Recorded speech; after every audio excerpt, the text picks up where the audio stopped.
Mary Courtney. Hello. How are you? Nice to see you guys. Thanks for having me. Happy Christmas, everybody. So I'm going to kick it off with a song called the Wren Song. All right? Make sure you can hear me now.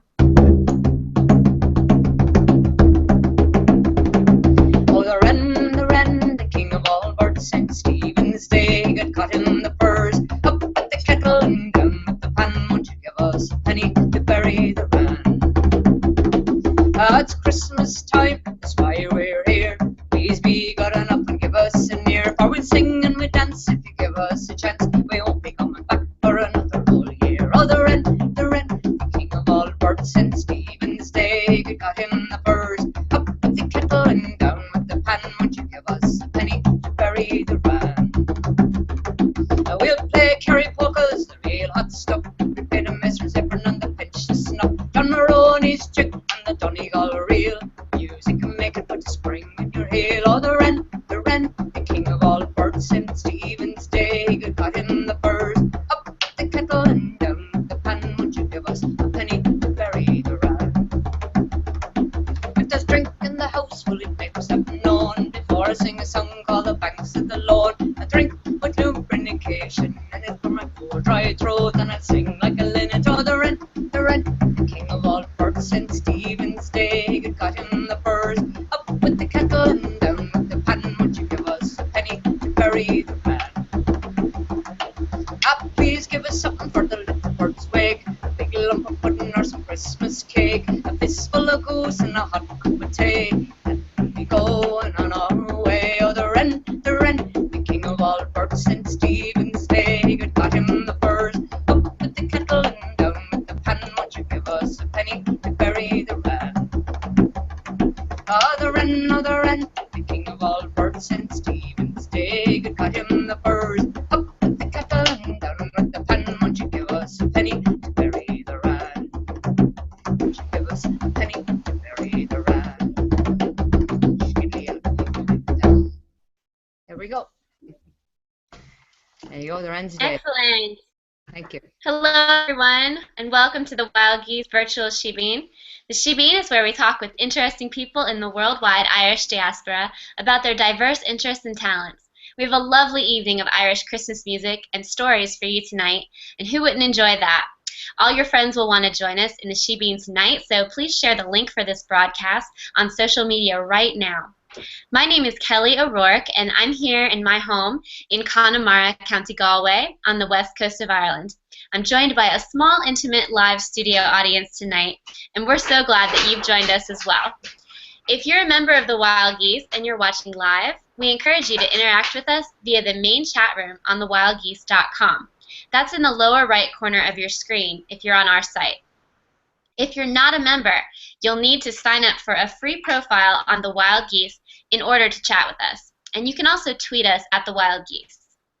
We're joined tonight from New York by two special guests. Later in the show, we'll hear from renowned Irish-American storyteller Jim Hawkins, and you've already been privileged to hear from Irish musician Mary Courtney. Welcome to you, Mary. Hello, Kelly. How are you? Thank you for having me on. Happy Christmas to everybody listening today. How are you? Happy Christmas to you, too.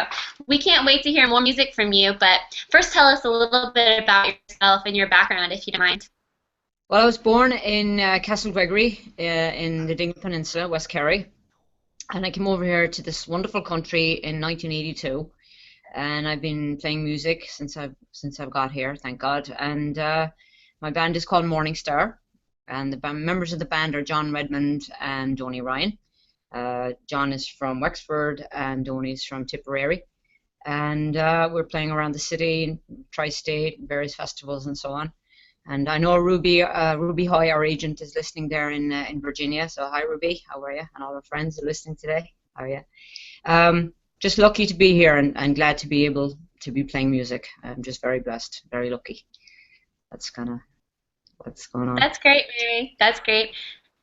Would you tell us a little bit about what Christmas time was like for you growing up in County Kerry as a child? Oh, it's great. I would look forward to it just so much. It was my favorite time. My mother, Lord rest her, would cook. She'd be baking Christmas cakes and making Christmas puddings and just getting ready for the Christmas. And I'd drive her crazy, put up the decorations and the tree and everything else just way before we're supposed to be. She'd say, "So hold on, you're going too ahead of yourself. Slow down, slow down." But our favorite day besides Christmas was the Wren's Day, St. Stephen's Day, the 26th of December, which the Wren song is what you heard there. And we would just be revved up for that. And we would go out every year, whole gang of us would get together and, play music and go from house to house, collect money for the Wrens, for the wake, for the Wren. And it was just one of the best times. I really enjoyed it. The tradition is still maintained back in Dingle there. The Wrens, or the Ran, as we'd say in Kerry, still going on the day after Christmas still. So it's a wonderful time of the year, and I always I've got the tree today, so it's behind me. We're waiting for it to get the water, have a few drinks there. It'll be fine for tomorrow. That's great. I can tell you the Wren tradition is continued in Connemara too. We had our neighbor over last year to show us that they had captured. Oh, they actually got one. That's Yeah. great. Now, what are you working on professionally right now, Mary? You told us about your band. How can people hear more of your music, yourself and Morningstar? Well, the website is marycourtneymusic.com. And all the information about the band ourselves is on there. And we have an album called Live from the 33rd County, which we recorded here in the Bronx at Balebuck Cafe. So you can get a link there on the website for if you want to get a copy of that for Christmas. It fits lovely into the Christmas docket. It's lovely. I have it here. If you can see it, I'll show it to you. Little promo. That's okay. I don't know if you can Sure it is. see it there. There you go. That's Live in the 33rd County, because New York is the 33rd county that we decided. And That's lovely. there's some good, great tracks on it. I'm very proud of this one. So you can go down to marycourtneymusic.com for copies of that. I'm going to try this year to. I've decided I want to do an album with some rebel music. I love the Irish ballads, the old rebel ballads, that I'm going to try and get an album done on that, and maybe do with the band. And John Redmond also has a solo album. He's written an entire album he's working on as well. So we have a concert coming up actually in Queens. It's a long way out. It's in June the 5th in the Irish Centre in Queens, Long Island City. And so we're looking forward to that one. But we play around the city all the time, regular in bars and so on, our regular gigs, just all over New York, which you can get on the site there where we are. Very good. That's great, Mary. Are you ready to sing us another song? Sure. Let me just get the guitar this time. Let me just get it. This song is called Christmas in the Trenches. And it was written by a great singer-songwriter from Virginia here in New York. Virginia, that's the state down the way from us. His name is John McCutcheon, and he wrote about the Christmas truce, the first year of the war, 1914. On Christmas Day, the troops stopped fighting. And this is the story that he wrote about it.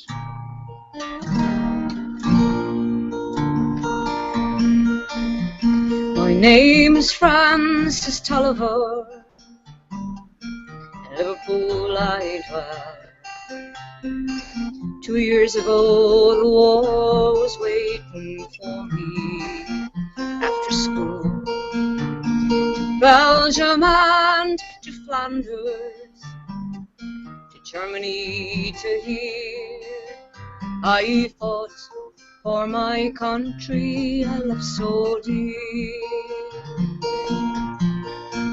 It was Christmas in the trenches, and the frost so bitter hung. Frozen fields of France were still, no songs of peace were sung. Our families back at home were toasting us that day. Their brave and glorious young ones so far away. I was lying with my messmates on the cold and rocky ground, when across the lines of battle came a most peculiar sound.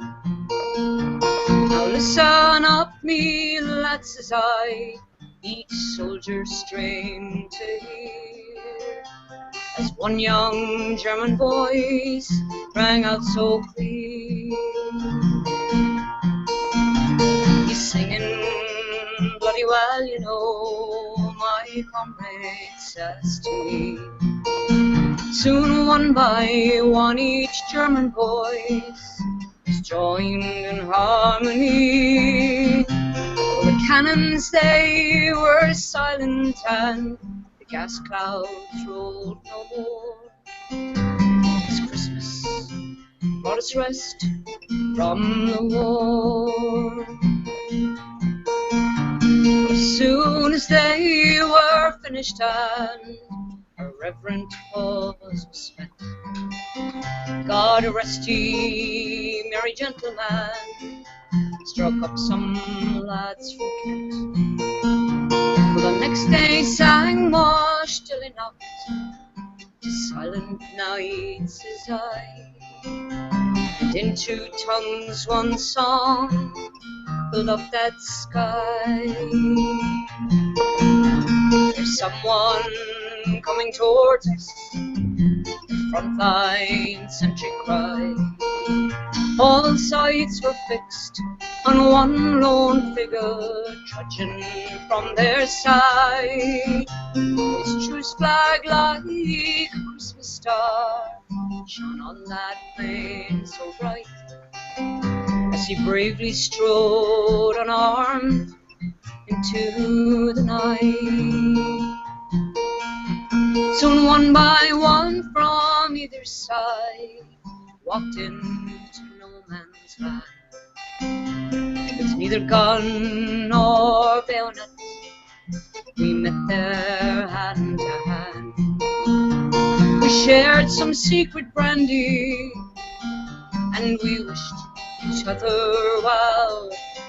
And in a flare-lit soccer game, we gave 'em hell.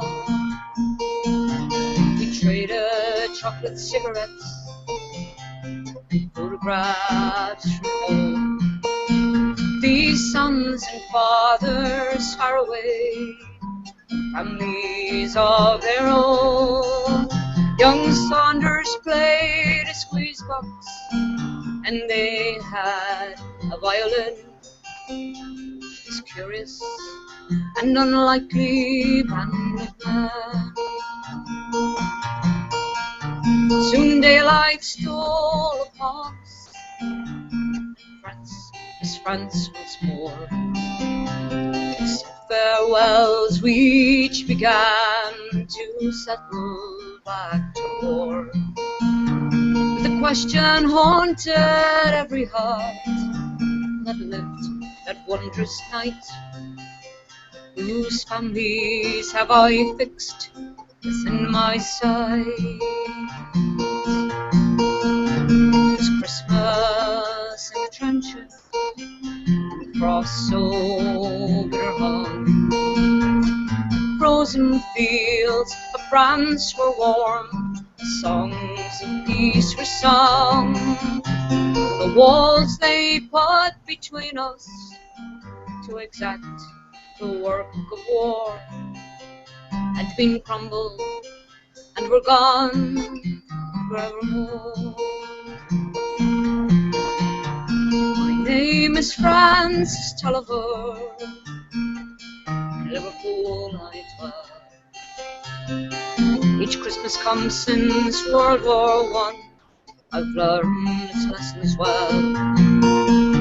That the ones who call the shots won't be among the dead and paid, and on each end of the rifles we're the same.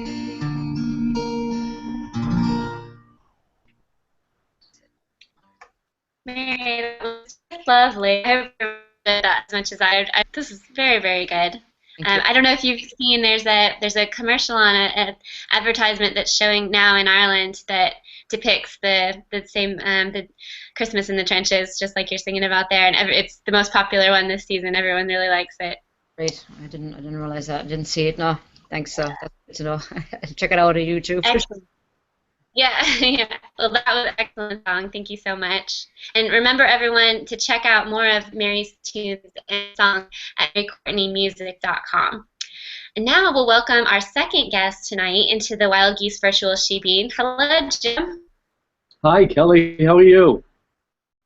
I'm good. Jim Thank Hawkins is a storyteller and musician.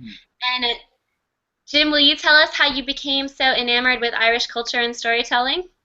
Well, as I always tell people, I'm a native-born New Yorker, Astoria, Queens, but my dad was from your country, from Ormore, County Galway, and my mother was from a small little village in County Westmeath, Castletown, Gagan. And I grew up there from when I was 1.5 until I was about 10.5. And I grew up on my Uncle Jack's farm. And it was just like Mary said, it was just a wonderful life. You know, as I said, actually had no limitations, was able to, you know, roam the fields and rode my Uncle Jack's horses bareback. And also Christmas time. Christmas time was very, very special. Just like Mary mentioned, we, you know, you could feel the excitement of it coming. You know, as you got into the season of Advent, and one of the great things was the, you know, our houses were decorated, and all the decorations were brought in from nature. And then Christmas Eve was, you know, such a special night. You know, families together. And Mary was mentioning about the plum pudding, which was, you know, a great treat around Christmas time. And I remember, it took quite a long time for the plum pudding together. I remember my mother used to bake it cook it actually in water in a cloth sack, and then she would, you know, form it into a round mound and then put it on a plate. But you had to wait, you know, 3 or 4 days for it to solidify before you could have it. And I just remember myself and my cousin, my mother had this plum pudding in the parlor.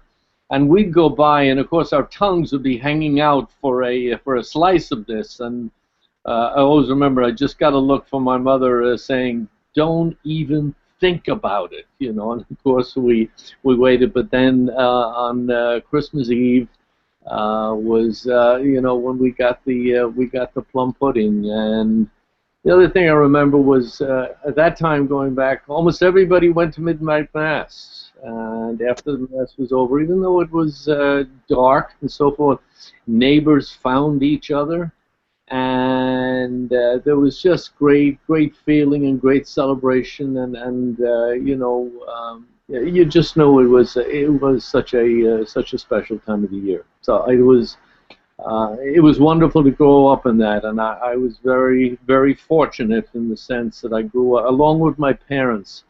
I grew up with so many wonderful people who, you know, took care of me when I was a child. And when we came back to New York when I was 10, it took me quite a while to adjust. You know, I was actually being truthful. I was a pretty angry kid for a couple of years, but then eventually got to adjust in New York, and I had a wonderful life growing up in Astoria. So.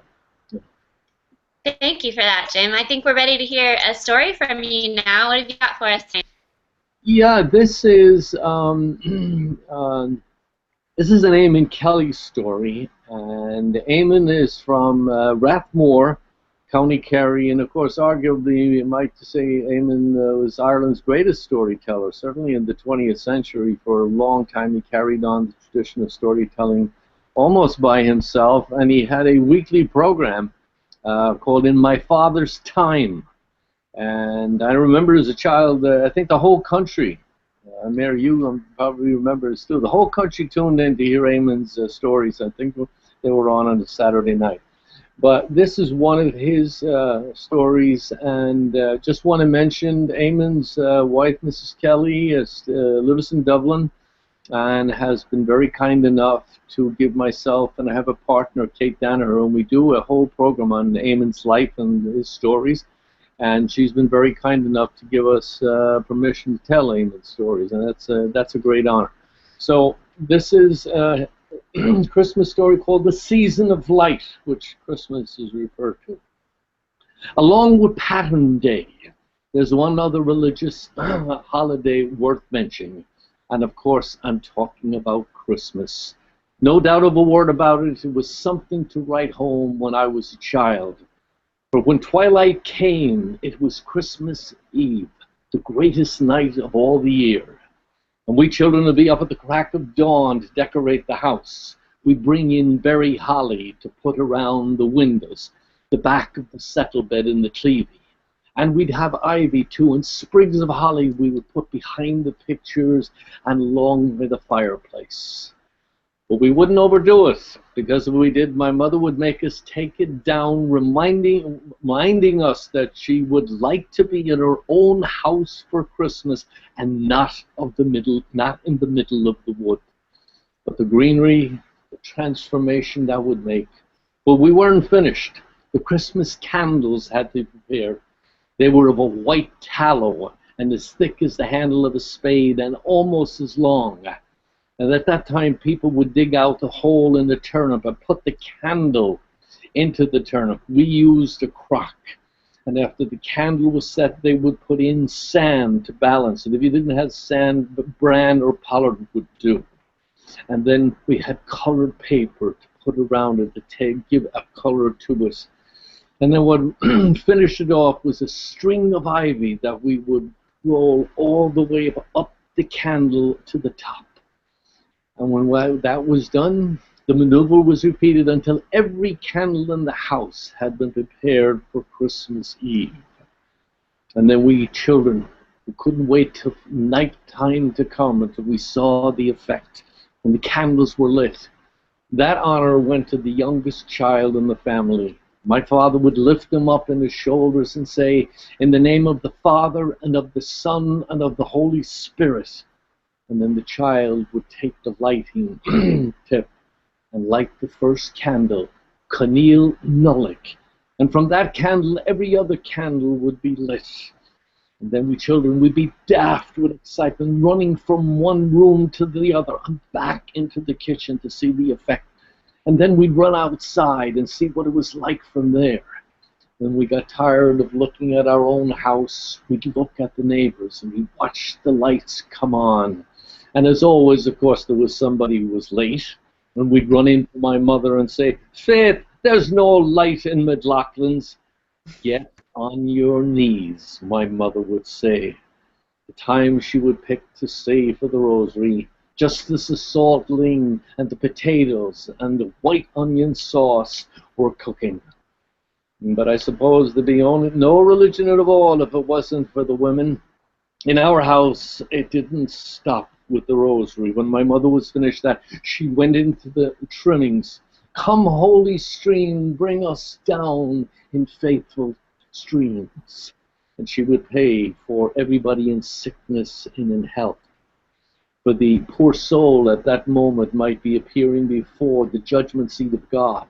And she prayed for our sailors on the seas. "Protect them from all tempests, O Lord, and bring them safely home." And the lone traveler on the road. And finally she prayed for the members of her own family. It will take us a few minutes to get off the floor, and my father quite a few minutes more to get the prayer arch out of his back.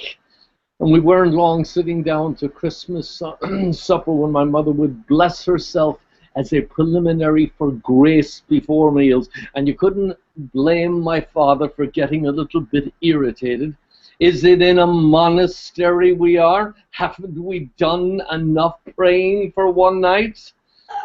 Well, after dinner there was plum pudding. My father didn't bother with that. He was looking at the earthenware jar down by his chair. And it was a great relief when my mother would say to one of us, "Go out now and invite the men in." It was the tradition of the night. Nulligmore, big Christmas for the men to visit each other's houses. The women couldn't be bothered. They were busy. They had their own night. Nullignamon, Women's Christmas, for the making of tapes and conversation on January the 6th. And when there was a lack in conversation, my father would take the porter and pour it into the cups and hand it to the neighbors. And they'd say, "What's this? What's this for, Tom?" "Oh, on, neighbors," my father would say, "it's Christmas night, the greatest night of all the year. And may we be together this time next year." And they would all lift their hands and lift their cups and salute each other. And my mother, who was never comfortable in the presence of strong drink, would look up at the Christmas candle and say, "Oh, the grace of God upon us all. Shine on Shke." Probably known this, and many times at the end of the song, an Irish speaker would say, "Shine, that's it, there's no more to the song," or "Shine on Shke, there's no more to the story." So, as I said, that's one of Eamon's said it's a wonderful. I think it's a wonderful Christmas story in the sense that you see the decorations and you get the feeling for what it was like on Christmas Eve. So. Oh, that's wonderful, Jim. It certainly put me in the Christmas mood. Mm-hmm. All right, very, very good. I think we have time for one more song from Mary Courtney. Okay, I'll try and get it into this. It's called the Wexford Carol. And so Great. Near Bethlehem did shepherds keep their flocks of lambs and feeding sheep, to whom God's angel did appear, which put the shepherds in great fear. "Arise and go," the angel said, "to Bethlehem. Be not afraid, for there you'll find this happy morn a princely babe, sweet Jesus born." There were 3 wise men from afar, directed by a glorious star. And on they wandered night and day, until they came to where Jesus lay. And when they came unto that place, where our beloved Messiah lay, they humbly cast them at his feet, with gifts of gold and incense sweet. Would people all this Christmas time consider well and bear in mind what our good God for us has done in sending his beloved Son. With Mary holy we should pray to God with love this Christmas day. In Bethlehem upon that morn there was a blessed Messiah born. That's it. Thank you. Beautiful, Mary. Thank you so much. Thank you. Well, we've come to the end of our time here in the Wild Geese Virtual Shebeen for tonight. Thanks so much to our guests, Jim Hawkins, and to Mary Courtney. And don't forget to check out their website and support them as they preserve and celebrate Irish culture. And that's marycourtneymusic.com. And Jim, will you share your website with us? Jim Hawkins, irishstory.com. All right. We'll be sure to check both of those out. Thanks so much to all of you for sharing this special evening with us. Please join us again in the Wild Geese Virtual Shebeen. The next one is just a couple days away, this Thursday, December 18th at 5 Eastern, and we'll be revealing the lucky winners of the Irish Christmas Gifts giveaway. These 4 gifts that are being on offer are worth over $1,000 in total. They're gorgeous, and they're all sourced from Ireland. So if you're a registered member of the Wild Geese Irish Social Network, you could hear your name on Thursday. It's as simple as that. If you're a member, you're in the drawing. If you're not a member, you only have one more day to register. It's free, and it only takes 3 minutes, I promise. Take care of that right now so you don't miss out. You want to go to thewildgeese.com, become a member, and share your Irish story with hibernophiles all over the world. So, Gormila Malga, thanks so much to everyone, and Nalig Hona, a very Merry Christmas. Slán! Bye, Kelly. Bye, Kelly. Thank you.